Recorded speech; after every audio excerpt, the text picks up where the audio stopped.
Kabut keperakan menyelimuti lembah itu sejak ribuan tahun lalu.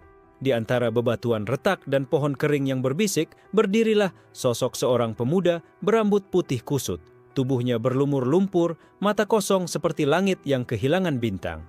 Namanya Xue Jianlan, atau setidaknya itu nama yang terukir di batu di sampingnya. Ia tidak ingat siapa dirinya, hanya satu hal, setiap bisikan di udara terasa seperti perintah. Suara-suara tanpa rupa bergema di dalam kepalanya. Taati guru, ikuti petuah, jangan bertanya. Suara-suara itu bukan berasal dari makhluk hidup, melainkan dari patung-patung batu yang mengelilinginya. 100 patung berdiri melingkar, menyerupai para guru dengan ekspresi bijak, seolah mereka masih mengajarkan sesuatu. Tapi mulut mereka retak, dan dari sela-sela retakan itu keluar kabut berwujud huruf kuno. Huruf-huruf itu melayang, menempel di kulit Jianlan, mencoba menulis sesuatu di tubuhnya. Dengan ketakutan samar, Jianlan menyentuh salah satu huruf di dadanya. Seketika, dunia bergetar. Semua suara berhenti. Dalam keheningan itu, sebuah kalimat muncul di pikirannya. Ketika semua petuah dibungkam, hanya kebenaran sejati yang tersisa. Langit berdenyut seolah mendengar kalimat itu. Kabut berubah menjadi pusaran hitam, menelan lembah. Dari kegelapan muncul bayangan lelaki berjubah abu-abu. Wajahnya tidak jelas, namun matanya seperti menembus waktu. Kau telah membangunkan lembah tanpa guru, katanya datar. Semua yang belajar di sini akhirnya berhenti berbicara. Jianlan mencoba bertanya siapa dia, tapi lidahnya membeku. Kata-kata menolak keluar seolah dunia sendiri melarangnya bicara. Ia memegang tenggorokannya, panik. Namun tiba-tiba, dari dalam dirinya muncul satu suara lain, bukan dari luar, tapi dari hatinya sendiri. Mereka ingin mengajarimu diam. Tapi diam bukan kebijaksanaan. Diam adalah rantai. Bayangan itu menatapnya dalam. Bahkan setelah ribuan tahun, masih ada yang berani menentang suara guru. Apakah kau ingin menjadi murid atau menjadi akhir dari semua ajaran mereka? Jianlan tidak menjawab, ia hanya memejamkan mata dan sesuatu di dalam dirinya runtuh. Semua huruf yang menempel di tubuhnya terbakar satu persatu seperti mantra yang kehilangan tuannya. Ketika ia membuka mata, patung-patung batu itu mulai pecah. Setiap retakan melepaskan energi aneh, serpihan cahaya yang membentuk bayangan manusia, masing-masing bersujud kepadanya. Guru kami telah hilang, bisik mereka serempak. Apakah kau yang menggantikannya? Jianlan menggeleng. Aku bukan guru kalian, suaranya pelan namun tegas. Aku datang untuk mengakhiri semua guru. Langit seketika memekik. Kilat putih menyambar patung terakhir, dan lembah yang sunyi itu mulai runtuh. Di tengah kehancuran, Jianlan melangkah keluar dari lingkaran batu. Di punggungnya, cahaya samar berbentuk tulisan kuno terus berdenyut, tapi setiap huruf yang muncul segera hancur oleh niatnya sendiri. Dari balik kabut, seekor burung hitam bermata merah muncul, hinggap di bahunya. Suaranya seperti ejekan, bocah tanpa ajaran, dunia ini dibangun oleh kata-kata. Tanpa petuah, kau akan tenggelam dalam kekacauan. Jianlan menatap ke arah matahari yang tertutup kabut. Kalau semua kata membawaku ke kegelapan, katanya pelan, maka aku akan belajar berjalan dalam gelap. Burung itu tertawa kecil. Kau akan menjadi kutukan bagi semua sekte. Tapi mungkin dunia memang butuh satu murid yang tak mau diajar. Lembah hancur sepenuhnya di belakang mereka. Dari reruntuhan itu, arus energi spiritual terhisap menuju langit, membentuk simbol raksasa di awan, huruf kuno yang berarti akhir. Langit 1000 petuah baru saja mencatat nama seseorang yang belum pernah ada dalam sejarah. Dan di dunia yang penuh dengan guru, satu murid baru saja menolak untuk belajar. Kabut lembah sudah sirna, namun dunia di luar lebih bising daripada mimpi buruk. Xue Jianlan melangkah melewati padang rumput merah, di mana udara terasa berat oleh petuah yang terukir di setiap daun. Bahkan pepohonan di dunia ini mengajarkan sesuatu. Jangan melawan akar. Begitu bisik mereka setiap kali angin berembus. Beberapa hari ia berjalan tanpa arah sampai mendapati puncak menara bercahaya di kejauhan, menjulang menembus awan. Itulah sekte pelita langit, Tian Deng Zong, tempat ribuan murid berlutut setiap pagi, mengulang kata-kata gurunya seperti doa. Dari kejauhan, cahaya itu tampak indah, Tapi semakin dekat, Jianlan mulai mencium bau hangus dari dupa dan darah kering. Gerbang sekte itu terukir kalimat megah, petuah guru adalah cahaya yang tak pernah padam. Namun di bawah gerbang, ia melihat murid-murid membakar gulungan kitab tua sambil berlutut, wajah mereka kosong seperti boneka. Tiba-tiba, suara keras terdengar. Seorang murid jatuh ke tanah, darah menetes dari telinganya. Seorang pria tua berjanggut putih berdiri di atas altar, matanya bersinar keemasan. Dialah guru besar Liang Chaozhen, pemimpin sekte yang terkenal karena mampu membuat muridnya menerima kebijaksanaan langsung ke jiwa. Yang menolak pelita akan hidup dalam gelap, katanya, mengangkat tongkat bercahaya. Seketika, murid yang pingsan itu berteriak dan cahaya dari tongkat mengalir masuk ke tubuhnya, mengubah wajahnya jadi tersenyum paksa. Jianlan menatap pemandangan itu lama. Ada sesuatu di dalam dirinya yang menolak keras, rasa jijik terhadap cahaya yang memaksa. Saat ia menatap, tongkat di tangan guru itu bergetar pelan, seolah takut padanya. "Orang asing!" seru salah satu murid melihat Jianlan berdiri di bawah tangga batu. "Kau tidak boleh melihat upacara penyatuan pelita tanpa izin." Liang Chaozhen menatap ke arahnya dengan mata menyipit. "Asing, tapi tenang. Kau punya aura yang tidak bisa kujelaskan." Ia tersenyum samar, lalu berkata, "Kau mencari guru? Datanglah, dan biarkan pelitaku menyala di jiwamu." Jianlan mengangkat wajahnya perlahan, mata tajam seperti bilah hitam. "Aku tak butuh pelita karena aku tak ingin disinari oleh kebohongan," hening seketika. Murid-murid menatapnya ngeri. Tak ada yang berani menyebut ajaran guru mereka kebohongan. Beberapa bahkan langsung berlutut memohon ampun kepada langit. Liang Chaozhen tertawa ringan, namun suaranya mengandung amarah yang disembunyikan. "Setiap orang yang menolak cahaya akan dikurung dalam bayangannya sendiri. Aku akan menolongmu melihat kebenaran." Ia mengayunkan tongkatnya. Cahaya menembak ke arah Jianlan, membentuk lingkaran emas yang menutup tubuhnya. Tapi anehnya, cahaya itu justru meredup begitu menyentuh kulitnya. Dalam sekejap, seluruh pelita di sekitar sekte padam satu persatu. Para murid panik. Sekte yang dikenal tak pernah gelap selama 1000 tahun, kini diselimuti bayangan hitam.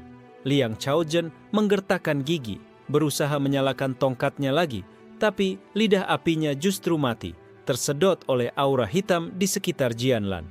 "Cahaya yang tak mengenal gelap," ujar Jianlan perlahan, "tidak pantas disebut cahaya." Dari tubuhnya muncul pusaran energi berwarna kelabu. Angin berputar ganas, membawa suara patahan dari 1000 kitab. Huruf-huruf kuno melayang di udara, terpecah menjadi debu. Liang Chaozhen berteriak, "Kau mencemari ajaran para guru, dunia akan menolakmu." Namun Jianlan hanya melangkah naik ke altar, mata dingin menatap sang guru yang gemetar. "Aku bukan penolak dunia, aku hanya penutup suara yang menipu." Ia mengangkat tangan. Semua patung guru di halaman sekte retak bersamaan, melepaskan suara-suara yang tertahan selama berabad-abad, jeritan murid yang dikurung oleh dogma. Liang Chaozhen jatuh berlutut, tubuhnya mulai mengelupas seperti lilin yang meleleh. Sebelum lenyap, ia berbisik, "Tanpa guru, dunia akan kehilangan arah." Jianlan menjawab tenang, "Tanpa arah, dunia akhirnya bebas memilih jalannya sendiri." Ketika ia berbalik, sekte pelita langit sudah runtuh. Dari reruntuhan, hanya satu pelita kecil tersisa, berkedip pelan di tanah, dan di dalam cahayanya, seekor burung hitam yang sama dari lembah terbang keluar, tertawa getir. "Dua guru sudah padam," katanya sambil berputar di udara. "Berapa banyak lagi yang akan kau hapus, Xue Jianlan?" Pemuda itu berjalan tanpa menjawab, menatap langit yang mulai gelap, seolah langit sendiri sedang kehabisan cahaya. Dan di angin malam yang dingin, terdengar bisikan baru dari langit. Guru berikutnya sudah menunggu di menara warisan jiwa. Hujan abu turun dari langit seperti salju kelabu, menutupi padang luas tempat Xue Jianlan berjalan seorang diri. Di kejauhan, berdiri menara hitam menjulang ke awan. Menara warisan jiwa, Ling Yita, tempat seluruh ingatan para guru besar dunia disegel dan diwariskan pada generasi baru. Burung hitam yang mengikutinya sejak lembah hinggap di pundaknya lagi. Itu tempat di mana para guru tak pernah benar-benar mati. Katanya, matanya berkilau merah. Setiap ajaran mereka disalin, disimpan, lalu dilahirkan kembali. Dunia ini tak pernah membiarkan kebijaksanaan berhenti.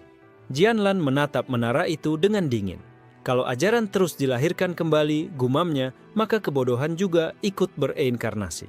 Ketika ia melangkah mendekat, sekelompok penjaga berjubah perak menghadangnya. Mata mereka kosong, wajahnya seperti topeng lilin. Salah satu maju bersuara datar, tidak ada yang boleh masuk tanpa izin Guru Agung Feng Ruiyuan. Nama itu membuat udara di sekitar mereka bergetar. Feng Ruiyuan, guru legendaris yang disebut telah mati 7 kali dan bangkit kembali setiap kali dunia membutuhkan nasihatnya. Jianlan tersenyum samar.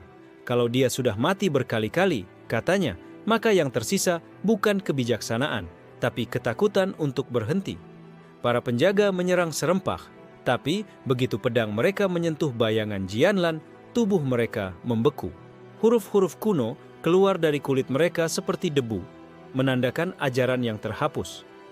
Dalam sekejap, semua penjaga ambruk dan pintu menara terbuka sendiri dengan derit panjang. Di dalamnya, ratusan batu giok bercahaya melayang, masing-masing menyimpan bayangan manusia bersujud. Setiap bisikan di udara adalah suara guru yang sudah mati, mengulang ajarannya tanpa henti. Kasih adalah kekuatan tertinggi. Taat pada guru, maka dunia akan tenteram. Jangan pertanyakan pelita kebenaran. Semakin banyak suara itu, semakin sakit kepala Jianlan. Setiap kata seperti jarum menembus kesadarannya. Ia menutup mata dan berkata, "Pelan, diamlah." Seketika, semua cahaya padam. Keheningan yang tidak alami melingkupi menara. Dari kegelapan, langkah pelan terdengar. Seorang pria muda berwajah tenang muncul, berpakaian putih dengan jubah panjang yang meneteskan cahaya halus. Ia tersenyum ramah. "Kau telah datang, murid yang menolak cahaya." Jianlan menatapnya. "Kau, Feng Ruiyuan?" Pria itu tertawa lembut. "Salah satu dari mereka. Tubuhku ini adalah hasil reinkarnasi ke-9. Setiap kematian, aku lahir kembali dengan ajaran yang lebih sempurna. Itulah keindahan petuah abadi. Ia tak pernah padam. Ajaran yang tak bisa mati." Jianlan berjalan mendekat, adalah ajaran yang tak pernah benar-benar hidup. Feng Ruiyuan menggeleng. "Kau keliru, dunia butuh arah. Tanpa guru, manusia akan tersesat." Ia menatap mata Jianlan, suaranya berubah tajam. "Izinkan aku mengajarimu agar kau tahu bagaimana rasanya tercerahkan." Ia menepuk tanah. Dari bawah menara muncul bayangan-bayangan menyerupai murid-muridnya yang mati. Mereka berbaris di sekeliling, matanya menyala, bibir berbisik mantra yang sama. Ruangan bergetar hebat dan tubuh Jianlan seolah ditarik ke dalam lautan cahaya putih. Namun ia tidak melawan. Ia membiarkan mantra itu menelan dirinya, lalu berkata pelan, "Jika kau ingin mengajariku, maka dengarkan dulu pelajaranku." Tiba-tiba, semua cahaya berhenti. Waktu seakan membeku. Huruf-huruf mantra yang berputar di udara pecah satu persatu, berubah menjadi abu. Feng Ruiyuan tertegun. "Apa yang kau lakukan?" "Aku menolak kata-kata." Suara Jianlan menggema di seluruh menara. Batu-batu giok mulai retak, satu demi satu. Suara-suara guru yang tersimpan di dalamnya berteriak panik. Setiap ajaran yang mereka ucapkan terbakar lenyap dari eksistensi. Feng Ruiyuan berusaha melarikan diri, tapi tubuhnya mulai pudar, berganti antara 9 wujud berbeda. Setiap kali satu versi dirinya mati, versi lain mencoba berbicara, namun Jianlan hanya berkata dingin, "Kau telah mati cukup banyak, sekarang saatnya berhenti hidup." Ia mengangkat tangannya, dan seluruh 9 wujud Ruiyuan pecah menjadi 9 serpihan cahaya, lalu lenyap tanpa jejak. Menara warisan jiwa bergetar hebat, semua batu giok hancur, dan ribuan cahaya pengetahuan melayang bebas ke langit seperti abu putih. Dalam keheningan itu, burung hitam kembali bertengger di pundak Jianlan. "Kau membunuh 9 versi guru yang sama. Dunia mulai kehilangan arah ajarannya. Orang-orang akan takut." Jianlan memandang ke langit yang kini berwarna abu-abu. "Mereka boleh takut," katanya, "karena takut adalah tanda pertama bahwa mereka mulai berpikir sendiri." Burung itu tertawa serak. "Setiap kali kau menghancurkan guru, langit kehilangan satu bintang. Kau tahu, bukan? Jika semua bintang padam," Jianlan menatap kegelapan tanpa ragu, "maka tak akan ada lagi cahaya yang menipu." Menara warisan jiwa runtuh di belakangnya, dan untuk pertama kalinya dalam ribuan tahun, langit benar-benar gelap tanpa satupun pelita petuah yang menyala. Langit 1000 petuah berguncang selama 7 hari penuh setelah kehancuran menara warisan jiwa. Bintang-bintang yang dulunya menjadi tanda kebijaksanaan para sagi redup satu demi satu, meninggalkan langit seperti kain sobek yang kehilangan cahaya. Orang-orang di sekte-sekte mulai berbisik dengan ketakutan tentang seorang murid tanpa guru yang membuat ajaran hilang dari dunia. Namanya menyebar dalam bisik ngeri, Xue Jianlan, pemutus petuah. Jianlan kini berjalan di sepanjang lembah sutra retak, tempat para pembaca mantra berlatih menulis ajaran dengan darah mereka sendiri. Di sini, kata-kata bisa berubah menjadi pedang, dan satu kalimat bisa membunuh ribuan orang. Namun Jianlan tak mencari pertempuran, ia mencari keheningan yang tulus, bukan yang dibuat oleh takut. Burung hitam di pundaknya bersuara pelan. Setiap kali kau menghancurkan ajaran, dunia kehilangan satu hukum. Lihat lembah ini. Mereka menulis dengan darah, karena tanpa kata mereka tak bisa hidup. Jianlan menjawab tenang. Kata yang menuntut darah untuk lahir bukan lagi kebijaksanaan. Itu kutukan yang disamarkan sebagai pelajaran. Saat mereka berbicara, suara langkah berat terdengar dari balik kabut merah. Seorang pria bertubuh besar muncul dengan jubah bersulam tinta, matanya tajam bagai mata naga. Ia membawa gulungan sutra panjang di tangannya, di mana ribuan kalimat bergerak seperti makhluk hidup. Aku adalah Chu Lingfeng, penulis ajaran ketiga, katanya dengan suara menggema. Aku mencatat kata-kata para sage agar tak punah. Kau telah menghapus 2 petuah dunia. Aku datang untuk memastikan kau tak menyentuh yang ketiga. Jianlan berhenti berjalan. Apa yang disebut ajaran ketiga? Lingfeng menatapnya penuh keyakinan. Petuah tentang diam yang menyelamatkan. Guru besar Feng Ruiyuan gagal menjelaskannya dengan sempurna. Maka aku menulis ulang agar dunia belajar. Yang diam adalah bijak, karena kata bisa membunuh. Jianlan menatap gulungan sutra itu. Diam bukan kebijaksanaan. Diam adalah kuburan, kata yang tak berani melawan. Seketika, angin tajam menerpa. Gulungan di tangan Lingfeng terbuka lebar. Huruf-huruf kuno meloncat keluar seperti ular bercahaya. Ribuan kalimat melayang di udara, membentuk lingkaran yang memenjarakan Jianlan. Suara-suara mantra memenuhi udara, dan setiap huruf yang menyentuh tanah berubah menjadi batu, membentuk tembok teks yang menjulang tinggi. Kau tak bisa melawan ajaran tanpa kata, ujar Lingfeng. Karena setiap huruf di dunia ini hidup untuk melindungi para guru. Namun Jianlan menatapnya dengan dingin. Kalau begitu, aku akan berbicara dengan sesuatu yang bukan kata. Ia menutup matanya. Keheningan menelan lembah. Semua huruf yang berputar di udara tiba-tiba berhenti bergerak, seolah waktu membeku di antara 2 napas. Lalu, dari mulut Jianlan keluar satu suara. Bukan kata, bukan nada, melainkan ketiadaan murni. Suara itu tak bisa didengar, tapi bisa dirasakan, seperti dunia kehilangan makna untuk sejenak. Huruf-huruf di udara mulai retak. Sutra di tangan Lingfeng terbakar tanpa api. Setiap kalimat yang pernah ia tulis memudar, dan di tempatnya muncul kehampaan. Tempat di mana tak ada kata bisa lahir kembali. Lingfeng tertegun. Apa yang kau lakukan? Itu bukan bahasa manusia. Jianlan membuka matanya. Irisnya kini abu-abu tanpa cahaya.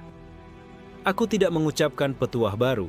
Aku hanya menghapus ruang bagi petuah untuk ada. Lembah sutra retak mulai runtuh. Dinding batu dari kata-kata pecah menjadi abu. Lingfeng menjerit. Tubuhnya larut menjadi potongan kalimat yang tercerai-berai sebelum hilang ditiup angin. Burung hitam di pundaknya menatap reruntuhan itu, suaranya perlahan berubah serius. Kau baru saja menghapus petuah ketiga dunia. Dengan itu, suara seluruh sekte di barat akan hilang. Mereka akan bicara, tapi tak ada yang terdengar. Jianlan hanya berjalan pergi. Mungkin akhirnya mereka bisa berpikir, bukan hanya mengulang. Langit di atasnya kini benar-benar sunyi. Tak ada doa, tak ada mantra, tak ada nyanyian sekte yang terdengar.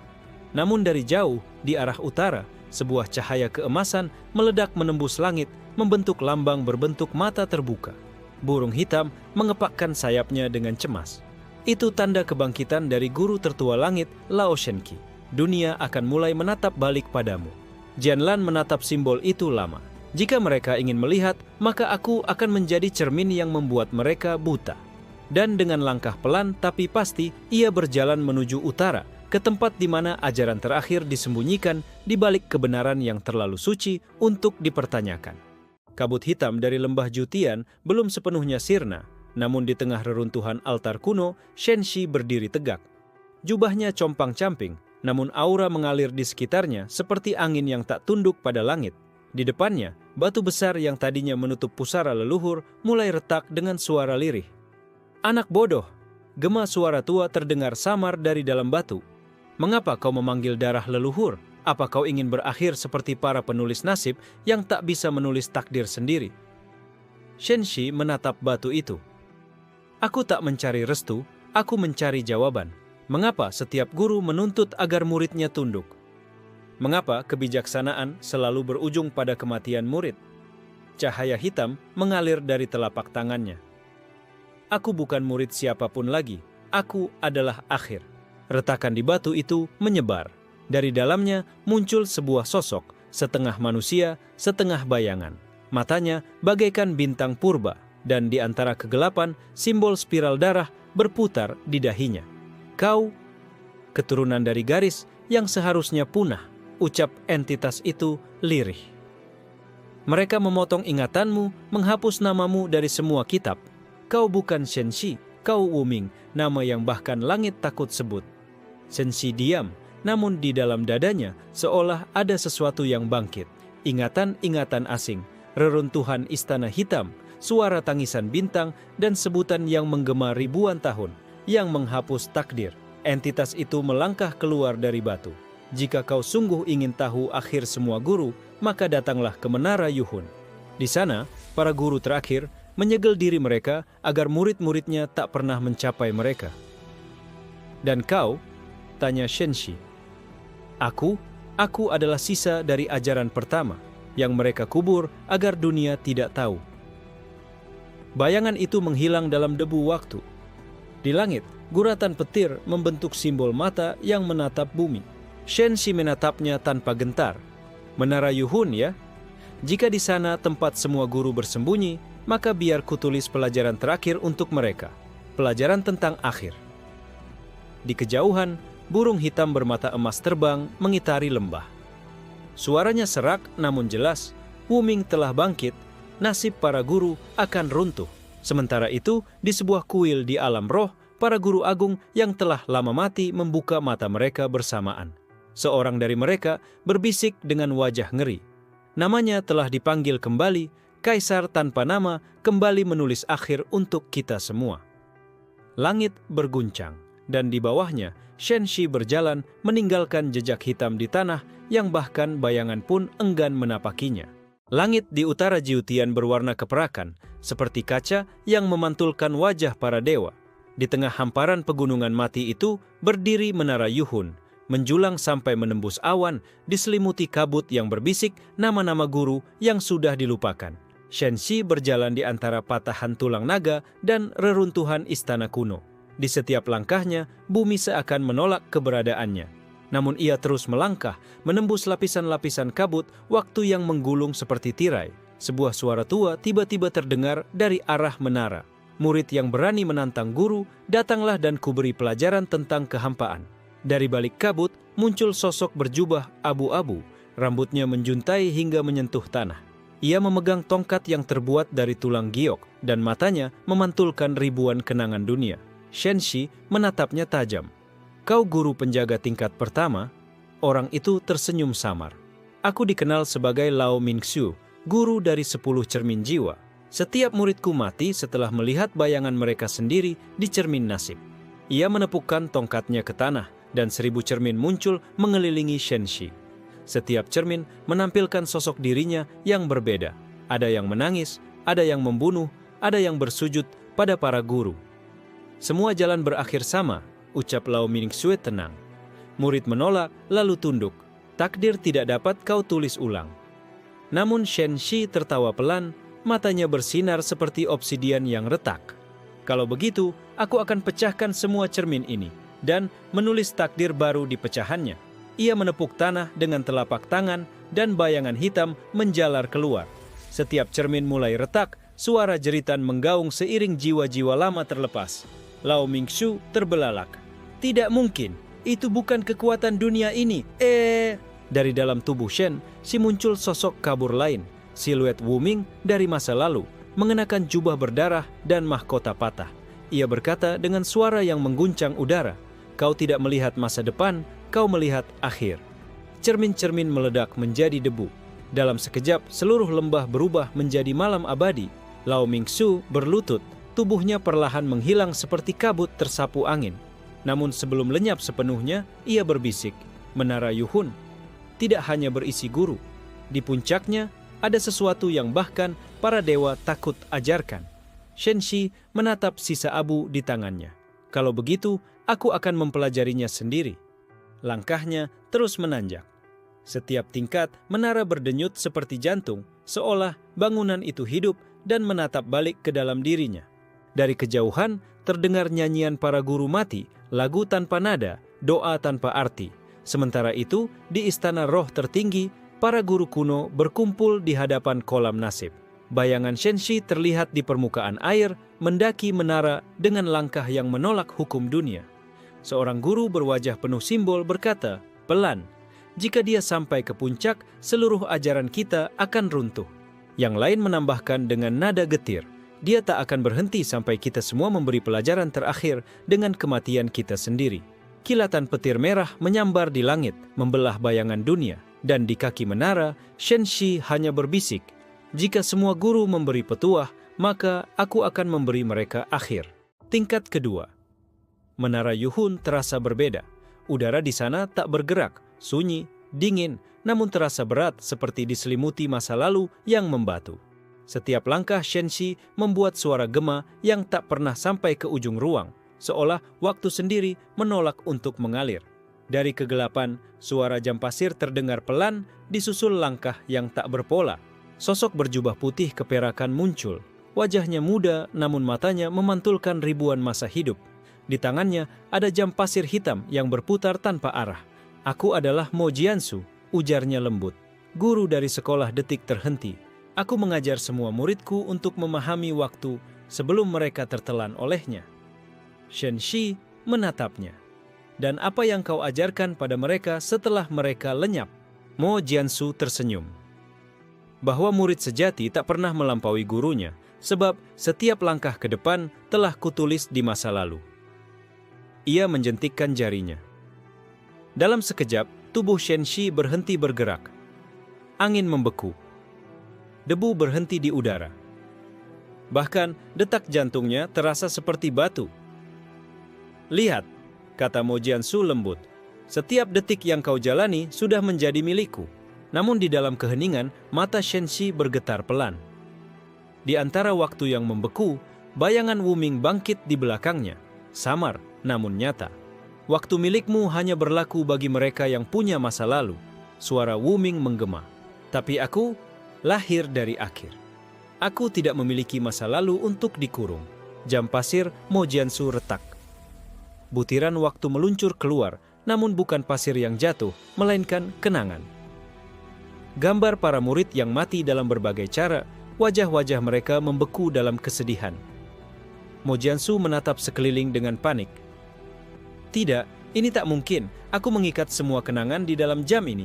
Shen Shi mengangkat tangannya, dan setiap butiran kenangan berubah menjadi abu. "Kau mengajar waktu, tapi kau sendiri takut pada akhirnya." Dengan langkah tenang, ia menembus dinding waktu. Suara retakan menyebar seperti kaca pecah, dan seluruh ruang waktu runtuh menjadi badai kenangan. Mo Jiansu berteriak, "Berhenti! Kalau waktu hancur, kau juga akan terhapus." Shen Shi tersenyum tipis. "Aku tidak butuh waktu untuk ada." Ia mengayunkan tangannya, dan seluruh jam pasir hancur berkeping-keping. Mo Jiansu menatapnya terakhir kali, tubuhnya berubah menjadi arloji yang meleleh perlahan sebelum lenyap menjadi kabut. Keheningan kembali. Tapi kali ini, waktu bergerak lagi, namun dengan ritme baru, ritme yang tak pernah dikenal dunia sebelumnya. Shen Shi memandang langit menara yang semakin tinggi. Satu guru lagi memberi petuah, dan satu lagi berakhir. Namun sebelum ia melangkah naik, bayangan samar muncul di dinding batu. Sosok wanita bermata hitam berdiri di balik kabut, memandangi Shenxi dengan tatapan tajam. Jadi, rumor itu benar. Ucapnya dingin. Wu Ming telah kembali. Tapi kau bukan satu-satunya pewaris ajaran akhir. Shenxi menatapnya. Dan kau siapa? Wanita itu tersenyum. Aku Yue Ruo, murid terakhir dari Kaisar Diri Sendiri. Tugasku bukan memberi petuah, tapi menghapus pewaris yang menulis ulang dunia. Kabut menelan sosoknya. Suasana menara menjadi gelap kembali, namun hawa ancaman terasa jauh lebih dalam dari sebelumnya. Shenxi mengepalkan tangan. Menarik, sepertinya para guru mulai mengirimkan murid mereka kali ini. Ia melangkah naik dan di atas sana, cahaya merah dari tingkat ketiga mulai berdenyut seperti jantung yang menunggu untuk disayat. Tingkat ketiga. Menara Yuhun menyala dalam warna merah darah. Setiap dindingnya berdenyut seperti daging hidup dan dari lantainya mengalir aliran cahaya yang membentuk tulisan kuno, ajaran dari zaman sebelum langit memiliki nama. Shenxi melangkah perlahan, merasakan setiap nadi menara bergetar di bawah kakinya. Ini bukan sekadar tempat guru bersembunyi, gumamnya. Ini ruang tempat ajaran dipaksa hidup dan murid dijadikan kurban. Dari kegelapan, terdengar tawa lembut suara seorang wanita. Kau cepat menyadarinya, tak heran mereka menyebutmu pewaris akhir. Kabut menyingkir, memperlihatkan sosok Yue Ruo. Rambutnya panjang keperakan, matanya seperti dua pusaran malam. Di belakangnya melayang sebuah cermin merah, gelap, memantulkan bayangan Shenxi yang tersenyum berbeda. Cermin itu, ucap Shenxi, bukan sekadar artefak. Yue Ruo tersenyum tipis. Benar, ini adalah Jinghun, cermin yang memantulkan bukan tubuh, tapi niat terdalam. Aku tidak perlu menyerangmu, karena bayanganmu sendiri akan menjadi lawanmu. Cermin bergetar. Dari dalamnya keluar sosok Shenxi, namun dengan tatapan penuh kebencian, seolah semua sisi dirinya yang ia buang kini bersatu dalam bentuk yang sempurna. Bayangan itu berbicara duluan. Aku adalah kau yang berhenti berpura-pura. Kau berbicara tentang akhir guru, tapi bahkan kau takut pada ajaranmu sendiri. Shenxi menarik napas panjang. Menarik. Jadi untuk naik lebih tinggi, aku harus menghabisiku sendiri. Pertarungan pun dimulai. Dua sosok Shenxi bertarung dalam kehampaan. Setiap serangan menciptakan patahan di ruang, setiap luka menimbulkan gema dari masa lalu. Yue Ruo menatap mereka tanpa berkedip, seperti seorang guru yang mengamati ujian terakhir muridnya. Bayangan Shenxi menggeram. Kau hanya berani menghancurkan guru setelah mereka mati. Kau tak pernah berani melawan saat diajarkan. Shenxi menahan serangan, darah menetes dari bibirnya. Benar, karena dulu aku masih murid, tapi sekarang aku adalah akhir dari semua ajaran itu. Ia menutup matanya. Bayangan hitam dari tubuhnya keluar dan menyatu dengan versi bayangan dirinya. Dalam sekejap, dua sosok itu bergabung menjadi satu, menciptakan sesuatu yang tak lagi bisa disebut manusia atau roh. Yue Ruo terkejut. Kau menyatu dengan cermin, itu akan menghancurkan identitasmu. Identitas adalah rantai yang guru berikan pada murid, jawab Shenxi pelan. Dan aku baru saja melepaskannya. Dalam satu langkah, ia berada di depan Yue Ruo. Udara membeku. Cermin Jinghun pecah menjadi debu. Yue Ruo menatapnya dalam kebisuan panjang, darah hitam menetes dari bibirnya. Namun sebelum tubuhnya lenyap, ia tersenyum samar. Kau mengalahkanku, tapi bukan dengan kekuatanmu sendiri. Itu karena cermin telah menerima ajaran dari seseorang sebelumku. Seseorang yang bahkan tak dikenal oleh para guru. Shenxi menatap debu yang tersisa. Kaisar Diri Sendiri, Yue Ruo mengangguk lemah sebelum lenyap sepenuhnya. Dia yang tidak diajar dan tidak mengajar.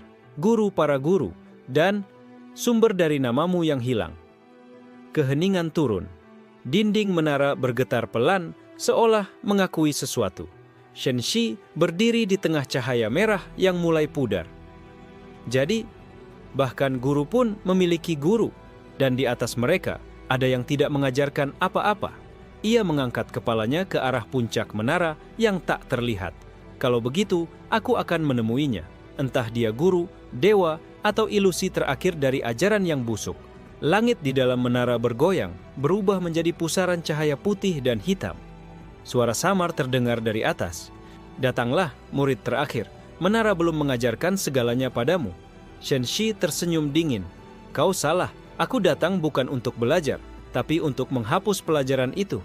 Langkahnya naik lagi, dan di belakangnya, darah Yue Ruo berubah menjadi bunga-bunga hitam yang tumbuh di dinding menara. Tanda bahwa bahkan kematian pun kini mulai belajar dari dirinya. Tingkat keempat. Menara Yuhun bukan tempat yang bisa dijelaskan oleh logika manusia. Tidak ada langit, tidak ada tanah, hanya kehampaan yang dipenuhi pantulan-pantulan diri Shenxi dalam bentuk yang tak terhitung. Masing-masing bayangan melakukan hal yang berbeda. Ada yang berdoa, ada yang tertawa, ada yang membunuh, dan ada yang menatap langit kosong sambil menangis. Semua itu adalah dia di dunia yang tak pernah terjadi. Suara lembut bergema di udara tanpa arah, seolah keluar dari setiap bayangan. Setiap guru mengajar sesuatu untuk diikuti, tapi aku tidak memberi petunjuk. Aku hanya menciptakan cermin di mana murid memantulkan maknanya sendiri. Sosok perlahan muncul di tengah ruang, bukan pria, bukan wanita. Wajahnya berubah-ubah setiap detik, terkadang menyerupai Shenxi sendiri, terkadang wajah-wajah yang ia bunuh. "Aku adalah guru diri sendiri," ucap sosok itu tanpa suara. "Ajaranku adalah tiada ajaran." Shenxi melangkah maju. "Kau guru dari para guru. Tapi, jika kau tak mengajar apapun, mengapa dunia penuh dengan petuah dan dogma?" Sosok itu tersenyum samar, tanpa emosi. "Mereka yang belajar dariku tidak pernah paham. Mereka menganggap keheningan sebagai kebijaksanaan, padahal itu hanyalah pantulan kebodohan mereka sendiri." Sekeliling mulai berubah. Bayangan-bayangan Shenxi mulai bicara bersamaan, suaranya menembus pikirannya sendiri. "Bukankah kau juga seperti mereka, Shenxi? Bukankah kau menciptakan ajaran baru tentang akhir? Bukankah itu hanya bentuk lain dari petuah?" Shenxi terdiam. Suara itu menembus dadanya seperti pisau dingin. "Semua guru yang kau bunuh hanyalah cermin dari dirimu yang tidak mau diajar." Ia menunduk, menatap bayangan yang kini berwujud dirinya di masa muda, masih polos, masih haus pengakuan, masih percaya bahwa kebijaksanaan datang dari mulut orang lain.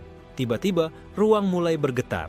Satu persatu pantulan, dirinya mulai meleleh, berubah menjadi sungai tinta hitam yang mengalir ke arah sosok guru diri sendiri. "Jika kau ingin berakhir sebagai dirimu sendiri," ujar sang guru, "hapuslah setiap pelajaran yang pernah kau yakini, bahkan pelajaran tentang akhir itu sendiri." Shenxi menatapnya tajam. "Jadi, untuk menghancurkan guru, aku harus menghancurkan diriku?" "Tidak," jawab sang guru dengan senyum kosong. "Kau harus berhenti menjadi murid yang ingin menghancurkan." Keheningan menguasai ruang, namun Shenxi tiba-tiba tertawa kecil. "Tidak mungkin, aku sudah melangkah terlalu jauh untuk berhenti. Aku akan hancurkan semuanya, termasuk diriku sendiri, jika itu berarti dunia ini berhenti bersembunyi di balik ajaran." Sang guru mendekat, menatapnya dengan mata yang kosong. "Kalau begitu, kau akhirnya mengerti pelajaranku, bahwa bahkan kehancuran adalah bentuk dari ajaran yang paling jujur." Dalam sekejap, tubuh guru diri sendiri terbelah menjadi ribuan kepingan cahaya. Masing-masing menyatu ke dalam tubuh Shenxi. Cahaya itu membakar kulitnya, menembus daging, menyatu dengan jiwanya. Lalu dunia berhenti. Semua pantulan dirinya lenyap, dan hanya satu sosok berdiri di tengah kekosongan. Shenxi tanpa bayangan, tanpa gema, tanpa waktu. Namun di luar menara Yuhun, langit dunia berubah warna. Sekte-sekte besar, kuil para dewa, hingga istana roh, semuanya merasakan satu hal yang sama. Ajaran yang mereka pegang mulai pudar dari ingatan mereka. Di puncak gunung Ningxen, seorang dewi bermata putih berbisik, seseorang telah membunuh konsep belajar itu sendiri. Sementara di ruang antaralam, para guru yang tersisa membentuk lingkaran terakhir. "Wuming telah menelan guru diri sendiri," kata salah satu dari mereka. "Dan sekarang tidak ada lagi murid yang bisa dilahirkan." Namun Shenxi membuka matanya, menatap puncak menara yang masih jauh di atas. "Belum selesai," ucapnya pelan. "Masih ada satu guru tersisa yang bahkan tidak tahu dirinya guru." Langit berguncang dan jalan menuju tingkat kelima terbuka seperti mulut dunia yang ingin menelan dirinya. Langit dunia hancur tanpa suara. Gunung suci runtuh, kitab-kitab di kuil para dewa terbakar tanpa api, dan para murid kehilangan arah. Mereka tidak lagi tahu mengapa berlatih, untuk apa bertarung, bahkan apa artinya menjadi kuat. Semua ajaran, baik yang benar maupun sesat, lenyap dari hati manusia. Itulah tanda bahwa Shenxi telah mencapai tingkat kelima Menara Yuhun. Ruang di sana tidak memiliki warna. Tidak ada cahaya, tidak ada kegelapan, hanya kesadaran yang terasa seperti kabut. Setiap pikiran yang timbul langsung lenyap, seolah tempat itu menolak konsep berpikir itu sendiri. Namun di tengah kekosongan itu berdiri satu sosok. Ia tidak memiliki wajah, tidak memiliki wujud yang pasti. Terkadang tampak seperti anak kecil, terkadang seperti kakek tua, terkadang hanya bayangan hitam yang bergetar. Jadi kau datang juga, pewaris tanpa ajaran. Suara itu terdengar seperti gema dari hati Shenxi sendiri. Aku adalah guru tanpa nama. Aku tidak diajar, aku tidak mengajar. Aku adalah awal dari semua keinginan untuk mengetahui. Shenxi menatapnya tanpa ekspresi. Jadi kau akar dari semua guru. Sosok itu tersenyum samar. Lebih tepatnya, aku adalah luka pertama di dalam kesadaran. Dari rasa ingin tahu lahir ajaran. Dari ajaran lahir kebenaran. Dan dari kebenaran lahir kehancuran. Kalau begitu, Shenxi menjawab pelan. Aku datang untuk menutup luka itu. Guru tanpa nama mengangkat tangannya, dan tiba-tiba segala kenangan Shenxi mulai terurai. Masa kecilnya, pengkhianatan gurunya, bahkan tekadnya sendiri untuk menghapus semua guru. Semuanya tercerabut hingga ia tak tahu lagi siapa dirinya. Kau pikir bisa menutup luka dengan kehampaan? Kata sang guru lembut. Kau hanya mengulang ajaran yang sama dengan nama berbeda. Kau bukan akhir Shenxi. Kau hanyalah ajaran yang belum sadar bahwa ia juga sebuah ajaran. Shenxi berlutut, darah hitam menetes dari matanya. Tubuhnya mulai hancur menjadi debu waktu, namun suaranya tetap stabil. Kalau semua yang aku lakukan hanyalah ajaran baru, maka biar aku ajarkan satu hal yang belum pernah ada sebelumnya. Ajaran tanpa murid, tanpa kata, tanpa makna. Ia merentangkan tangannya. Segala sesuatu di ruang itu, suara, pikiran, keberadaan, mulai runtuh. Guru tanpa nama menatapnya dengan tatapan penuh iba. Kau menciptakan paradoks. Jika tidak ada ajaran, tidak ada yang bisa memahami bahwa tidak ada ajaran. Shenxi tersenyum, meski tubuhnya mulai retak seperti kaca. Itu dia, saat tidak ada yang bisa memahami, ajaran berhenti, dunia berhenti belajar. Dan untuk pertama kalinya, dunia akan benar-benar tenang. Kilatan cahaya putih menyapu seluruh ruang. Menara Yuhun bergetar, retak dari dasar sampai puncak. Guru tanpa nama berdiri di tengah kehancuran, suaranya terdengar sedih. Wuming, kau sungguh memberi akhir bahkan padaku. Tubuh Shenxi berubah menjadi ribuan pecahan cahaya yang terbang ke segala arah. Dalam tiap pecahan itu, dunia baru mulai terbentuk. Dunia tanpa guru, tanpa ajaran, hanya kehidupan yang berjalan tanpa tujuan. Dan untuk pertama kalinya, sejak awal penciptaan, tidak ada suara yang memberi petuah. Tidak ada yang ingin menjadi murid. Tidak ada yang ingin menjadi guru. Namun di antara kehampaan itu, satu percikan gelap masih bertahan. Sebuah pikiran kecil yang berbisik di dalam kegelapan. Jika tidak ada ajaran, siapa yang mengajarkan arti akhir? Menara Yuhun runtuh sepenuhnya. Dunia berguncang. Tapi jauh di bawah reruntuhan itu, di tempat yang tak tersentuh cahaya, sebuah mata terbuka perlahan. Mata Shenxi. Belum selesai. Bumi bergetar. Langit dunia 9. Cermin retak seperti kaca disambar badai kekacauan. Di tengah pusaran energi kehampaan itu, Gu Zui berdiri dengan tubuh berlumur darah. Satu matanya telah membeku menjadi hitam pekat tanpa pupil. Di depannya berdiri 3 sosok berjubah putih, para guru dari alam atas, masing-masing memegang gulungan petuah yang memancarkan hukum-hukum kuno. Gu Zui, kata guru tertua di antara mereka, suaranya lembut tapi mematikan. Kau membunuh 5 guru besar dan menghancurkan 2 sekte tua. Langit sendiri memintamu untuk tunduk. Gu Zui hanya tersenyum. Langit, jika langit memintaku tunduk, maka langit harus siap mati bersamaku. Petuah pertama dibuka. Ribuan kalimat emas meluncur dari gulungan dan berubah menjadi rantai hukum, mengikat udara di sekitar. Setiap huruf membawa makna yang bisa menulis ulang takdir. Namun, Gu Zui mengangkat tangannya, dan setiap huruf itu berubah menjadi abu sebelum sempat menyentuh tubuhnya. Kata-kata tanpa makna, ujarnya datar. Guru-guru kalian terlalu mencintai suara mereka sendiri. Guru kedua melangkah maju. Ia membuka gulungan yang terbuat dari kulit naga tua. Petuah kebenaran. Kedua, semua makhluk yang melawan guru akan dilenyapkan. Langit berdenyut dan gunung-gunung di bawah hancur menjadi debu. Tapi Gu Zui hanya menatapnya, seolah menatap lelucon dunia.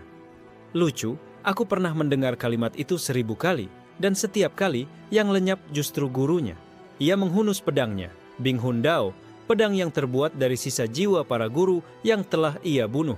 Seketika suasana berubah muram. Setiap kilau pedang itu membawa jeritan ribuan jiwa. Pertarungan pun pecah. Rantai hukum bertemu dengan ayunan pedang yang mengiris hukum itu sendiri. Dunia seolah kehilangan bentuknya. Ruang dan waktu terbalik, langit membeku, laut mendidih.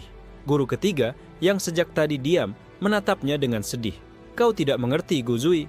Kami bukan musuhmu. Kami hanya menjaga keseimbangan antara guru dan murid. Gu Zui mendengus. Keseimbangan? Aku melihat penindasan. Aku melihat guru-guru yang menahan kebangkitan murid karena takut kehilangan kuasa.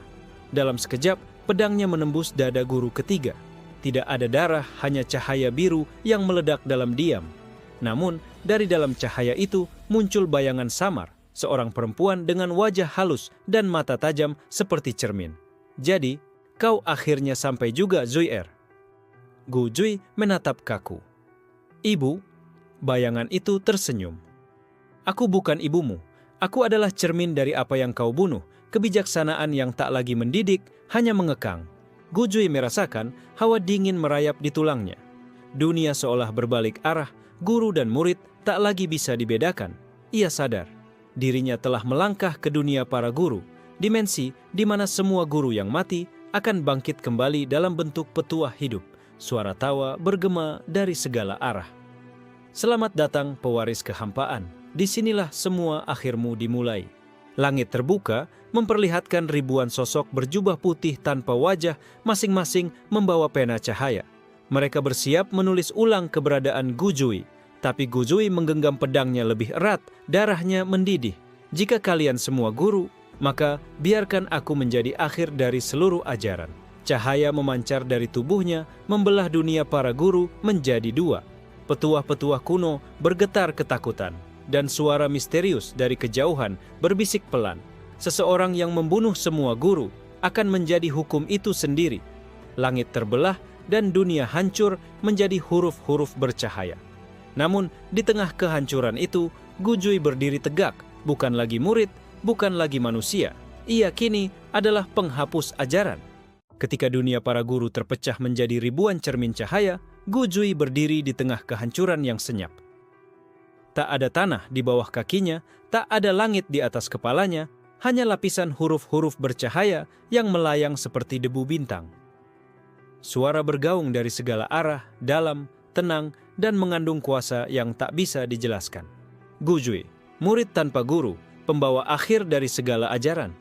Kau telah menghapus semua suara, namun mengapa dunia ini masih bergema? Gu Zui menatap sekeliling. Setiap huruf di udara bergetar dan bergabung membentuk siluet manusia. Berjubah abu-abu, wajahnya kabur seperti dilapisi kabut waktu. Di tangannya bukan pedang, bukan pena, melainkan suara, aliran kata-kata yang berputar di udara, membentuk pusaran tak berujung. Jadi ini kau, kata Gu Zui perlahan. Guru asal, yang pertama kali mengucapkan kata ajaran di alam semesta. Sosok itu tersenyum samar. Aku bukan pencipta ajaran, aku hanya suara pertama yang mencoba memahami sunyi. Udara bergetar. Setiap kata dari sosok itu berubah menjadi hukum yang menekan tubuh Gu Zui. Hanya dengan berbicara, dunia terbentuk dan memenjarakan. Gu Zui mengangkat Bing Hun Dao. Pedangnya bersinar redup seolah takut menentang suara yang melahirkan segalanya. Jika suara menciptakan dunia, katanya dingin, maka diam akan menghancurkannya. Dengan itu, Gu Zui menutup matanya. Napasnya menghilang. Tubuhnya memucat seperti patung batu. Seluruh energi kehidupan di sekitarnya berhenti bergerak. Udara membeku, huruf-huruf berhenti berputar, dan suara lenyap. Dunia para guru menjadi hening mutlak. Guru asal menatap dengan sorot mata tak terbaca. Kau menentang hukum dasar dari semua eksistensi. tanpa suara, tak ada keberadaan. Tanpa petuah, tak ada arah. Gu Zui membuka matanya, namun kini matanya hitam polos, tanpa cahaya. Petuah hanya dibutuhkan oleh yang takut tersesat. Aku tidak lagi butuh arah. Tiba-tiba, tubuhnya meledak dalam pancaran kegelapan yang menelan segala cahaya. Guru asal berusaha berbicara, namun suaranya tenggelam. Setiap huruf yang keluar dari mulutnya hancur menjadi abu. Dalam kekosongan itu, Gu Zui berjalan perlahan. Setiap langkahnya meninggalkan retakan di udara, dan dari retakan itu keluar bayangan-bayangan masa lalu, para guru yang pernah membimbing, menghina, dan mengkhianatinya. Mereka memanggil namanya, tapi Gu Zui hanya melangkah melewati mereka, menatap lurus ke arah sosok abu-abu itu. Guru asal, katanya dingin, kau mengajarkan bahwa dunia lahir dari kata, tapi aku adalah kata yang menolak diucapkan.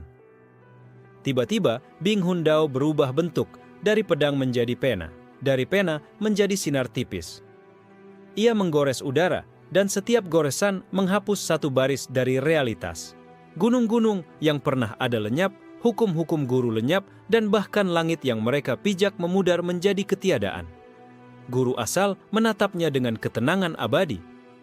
Jika kau menghancurkan semua ajaran, dunia akan kehilangan maknanya. Semua murid, semua guru, semua ingatan sana sirna. Gu Zui tersenyum lemah. Makna tidak hilang, hanya dikembalikan pada asalnya. Kehampaan. Ia menancapkan Bing Hundao di antara dirinya dan guru asal. Pedang itu bergetar keras, memecah batas antara ajaran dan anti-ajaran. Seluruh dunia para guru runtuh, huruf-huruf cahaya berubah menjadi hujan abu. Namun, di tengah kehancuran itu, sesuatu aneh terjadi. Dari abu kehampaan muncul suara kecil, bukan dari guru asal, bukan dari Gu Zui, melainkan dari ruang di antara mereka. Jika semua ajaran dihapus, siapa yang akan mengingat? Suara itu lembut, polos, seperti suara anak kecil. Tapi entah bagaimana, baik Gu Zui maupun guru asal tidak mampu menjawab. Dunia tanpa guru, tanpa murid, mulai terasa menakutkan bahkan bagi penghapus ajaran itu sendiri. Gu Zui menatap ke langit yang tak lagi ada. Mungkin dunia tidak butuh ajaran, gumamnya pelan, tapi butuh seseorang yang tetap mendengar. Guru asal memejamkan mata. Maka dengarkan, wahai murid yang menjadi akhir. Seketika tubuh Gu Zui terangkat, diselimuti cahaya dan kegelapan sekaligus. Antara keberadaan dan ketiadaan, sesuatu baru sedang lahir. Bukan guru, bukan murid, tapi sesuatu yang belum pernah ada sebelumnya. Dunia para guru runtuh sepenuhnya. Namun dari puing-puingnya terdengar satu detak, satu napas, dan satu kalimat yang menggema di seluruh alam. Akhir bukan kematian, ia hanya bentuk lain dari pembelajaran.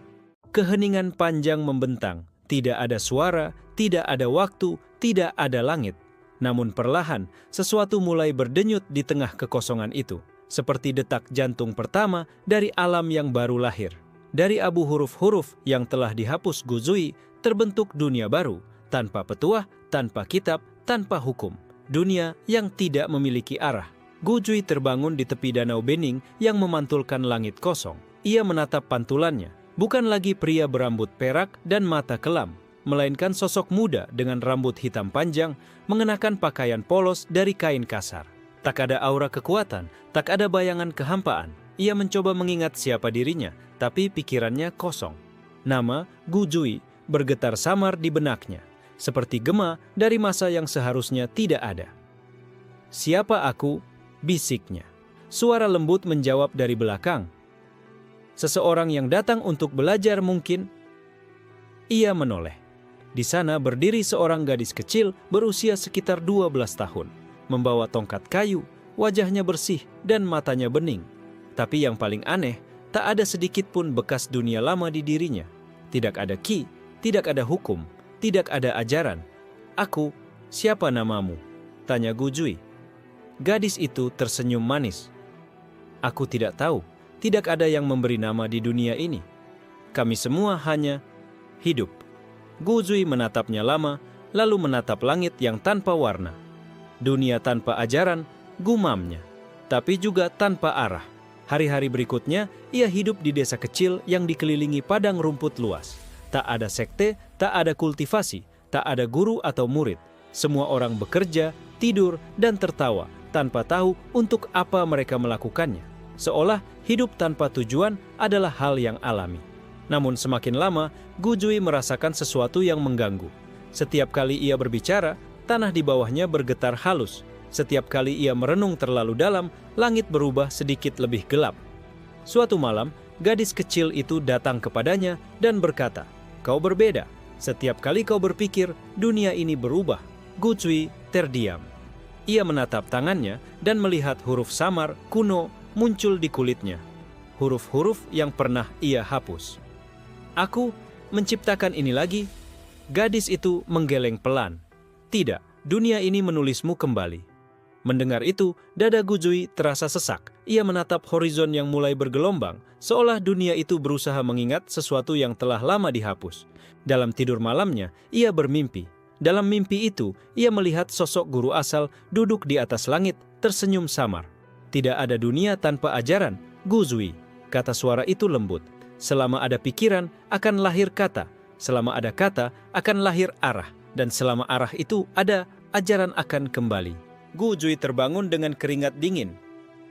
Di sekelilingnya, desa itu telah berubah. Dinding, rumah-rumah dipenuhi tulisan-tulisan aneh. Anak-anak menyalin kalimat yang entah dari mana munculnya. Gadis kecil itu mendekatinya dengan wajah cerah. Lihat, semua orang mulai mengerti. Mereka menyebutnya pelajaran pertama. Gu Zui menatap tulisan di dinding dan matanya membeku. Kalimat itu adalah, guru mengajarkan murid untuk memahami dunia, murid mengajarkan dunia untuk memahami guru. Ia berbalik, memegang kepala dengan gemetar. "Tidak, ini tidak boleh terjadi lagi. Aku menghapus semua ajaran." Namun langit tiba-tiba memancarkan cahaya keemasan.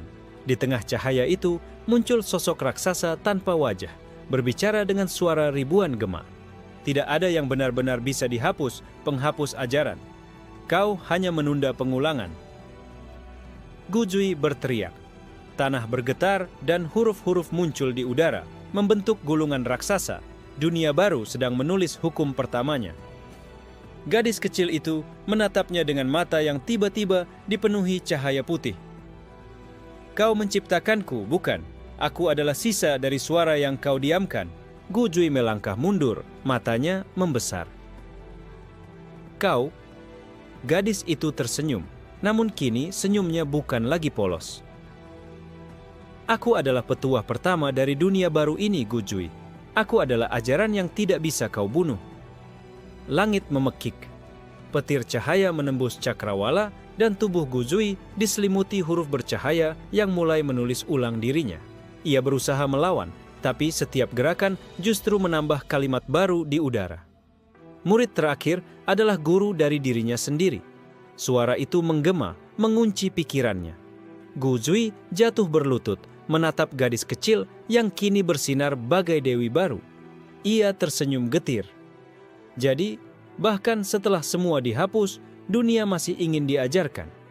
Gadis itu mengulurkan tangannya. "Ajaran tak akan mati, Zui. Ia hanya menunggu murid yang pantas." Gu Zui menatap tangan itu. Dan untuk pertama kalinya, sejak membunuh semua guru, ia merasa takut. Langit dunia baru itu terbelah dua, dan dari dalam celahnya terdengar bisikan halus.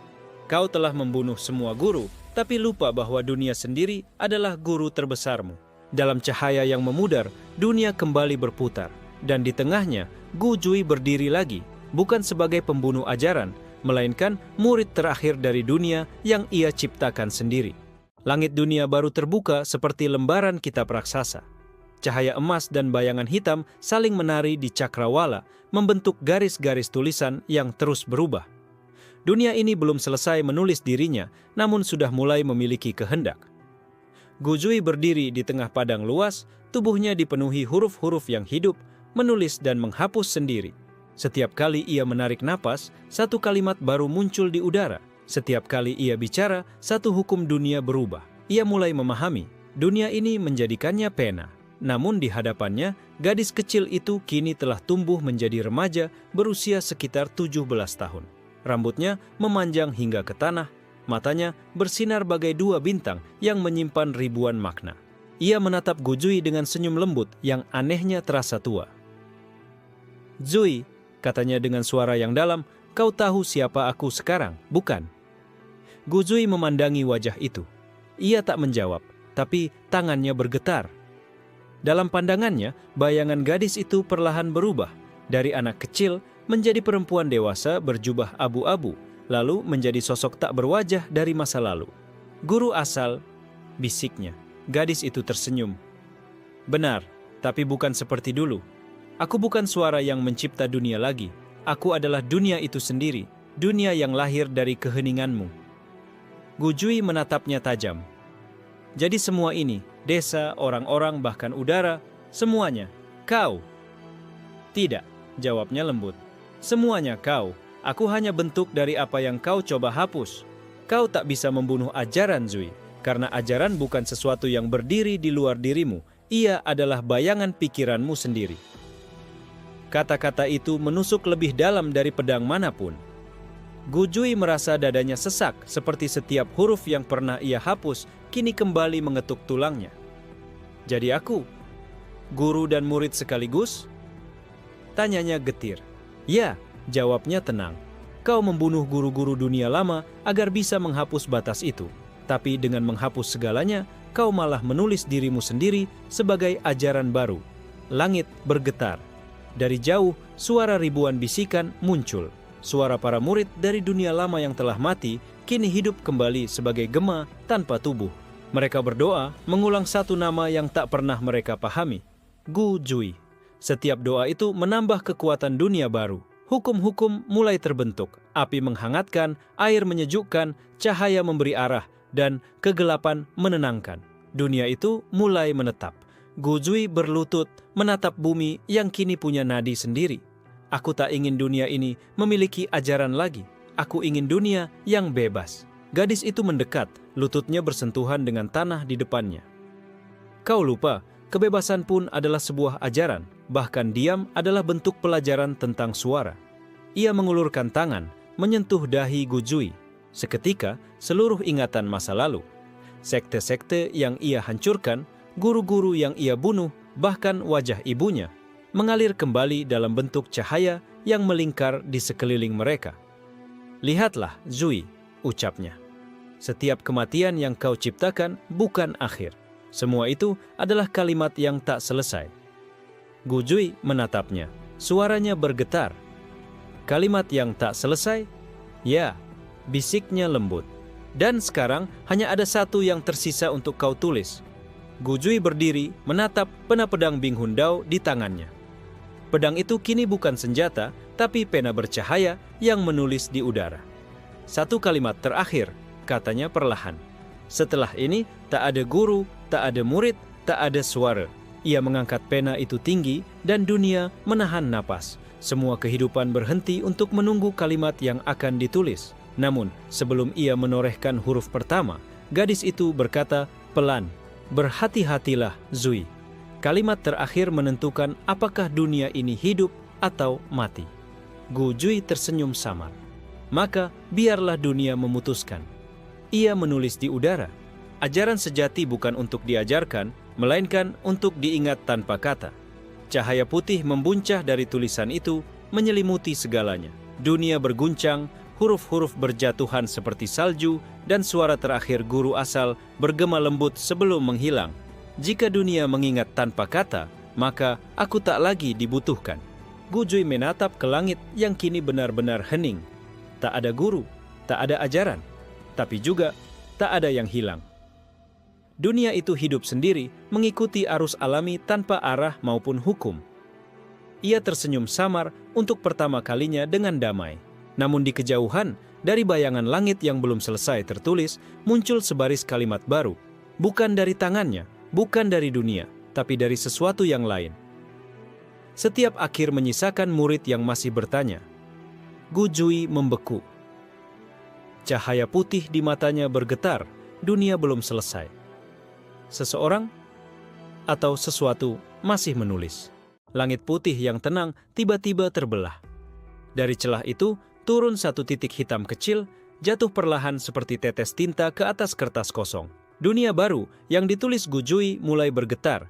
Garis-garis cahayanya pudar dan dari tempat tinta itu jatuh muncul sosok seorang pemuda berpakaian sederhana.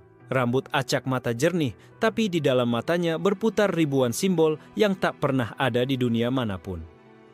Gu Zui menatapnya dengan waspada. "Siapa kau?" Pemuda itu tersenyum, suaranya tenang tapi mengandung gema yang aneh, seolah setiap kata menggandakan dirinya di udara. Aku hanyalah murid." Murid? Gu Zui menatap langit yang hening. Tidak ada lagi guru, tidak ada lagi ajaran. Dunia ini bebas. Pemuda itu menggeleng pelan. Kalau dunia benar-benar bebas, mengapa ia masih menulis? Gu Zui membeku. Ia menatap sekeliling dan menyadari bahwa udara mulai berisi huruf-huruf samar yang berjatuhan seperti hujan. Kalimat demi kalimat muncul tanpa henti, menggambarkan peristiwa yang bahkan belum terjadi. Dunia menulis dirinya sendiri. Murid yang masih bertanya, gumam Gu Zui, "Kau bukan makhluk biasa." Pemuda itu menatapnya, lalu berkata, "Setiap ajaran berakhir, tapi rasa ingin tahu tidak pernah mati. Kau telah membunuh semua guru, Zui, tapi kau lupa membunuh pertanyaan." Suara itu membuat seluruh dunia bergetar. Dari tanah muncul bayangan para murid yang tak dikenal. Mereka tidak memiliki wajah, hanya mulut yang terus berbisik, "Mengapa?" Gu Zui memejamkan mata. "Jika pertanyaan adalah bentuk terakhir dari ajaran, maka aku harus menghentikanmu." Pemuda itu tersenyum tanpa rasa takut. "Bagaimana kau bisa menghentikan sesuatu yang belum memiliki jawaban?" Udara pecah. Dunia putih menjadi lautan tinta hitam. Huruf-huruf beterbangan seperti hujan bintang terbalik. Gu Zui menggangkat Bing Hundao, kini benar-benar berbentuk pena bercahaya, dan menghunusnya ke arah pemuda itu. "Kau akan menjadi akhir dari dunia ini," katanya datar. Pemuda itu menatap pena itu dengan tenang. "Tidak, Gu Zui, aku adalah awal dari dunia yang berikutnya." Pertarungan pun dimulai, bukan dengan pedang atau kekuatan, tapi dengan kata-kata. Setiap kali Gu Zui berbicara, dunia runtuh. Setiap kali pemuda itu bertanya, dunia kembali terbentuk. Jika tiada guru, siapa yang menuntun? Tak ada yang perlu dituntun. Kalau tak ada yang dituntun, mengapa kau menciptakan arah? Karena tanpa arah, dunia tidak bisa berjalan. Kalau begitu, bukankah kau guru lagi, Zui? Kata terakhir itu menusuk seperti pedang. Gu Zui terdiam. Dunia berhenti. Hening begitu dalam hingga suara pikirannya sendiri terasa seperti gemuruh. Ia menatap pemuda itu lama, lalu tersenyum lemah. Jadi, pada akhirnya, bahkan aku tak bisa lepas dari ajaran. Pemuda itu menatapnya dengan mata yang kini berisi langit dan bumi, lalu berkata, "Tidak, tapi kau bisa mengajarkan dunia untuk tidak bergantung padamu." Gu Zui menunduk, cahaya putih di tubuhnya mulai pudar. Kalimat yang indah, seharusnya itu kalimat terakhirku. Ia menggambar di udara, huruf demi huruf, kalimat demi kalimat, dan dunia mulai bergetar kembali. Ajaran sejati adalah saat murid menghapus gurunya dengan memahami. Kalimat itu berubah menjadi cahaya yang menelan tubuh Gu Zui. Bing Hundao retak dan pecah menjadi partikel bintang yang menyebar ke seluruh langit. Tubuhnya memudar perlahan, tapi bukan dalam penderitaan, melainkan ketenangan. Pemuda itu menatap sisa cahaya itu, lalu berlutut dan menyentuh tanah. "Terima kasih, Guru." Tiba-tiba, seluruh dunia bersinar. Tapi kali ini, tidak ada kata-kata yang tertulis. Tidak ada hukum, tidak ada petuah, tidak ada penjelasan. Hanya kesadaran murni yang menyebar. Gunung tumbuh tanpa makna. Sungai mengalir tanpa alasan. Bintang bersinar tanpa nama. Dunia tidak lagi butuh penulis, karena dunia telah menulis dirinya sendiri. Pemuda itu menatap langit terakhir kali dan tersenyum. Mungkin sekarang saatnya dunia belajar tanpa siapapun. Langit menutup, huruf terakhir lenyap. Tidak ada guru, tidak ada murid, tidak ada ajaran, hanya sunyi. Dan di dalam sunyi itu, satu kalimat yang tidak tertulis, tapi terdengar di hati semua yang hidup. Selama ada yang bertanya, dunia akan terus ada. Dan di ujung kehampaan, bayangan Gu Zui tersenyum samar, sebelum benar-benar hilang dalam terang yang abadi.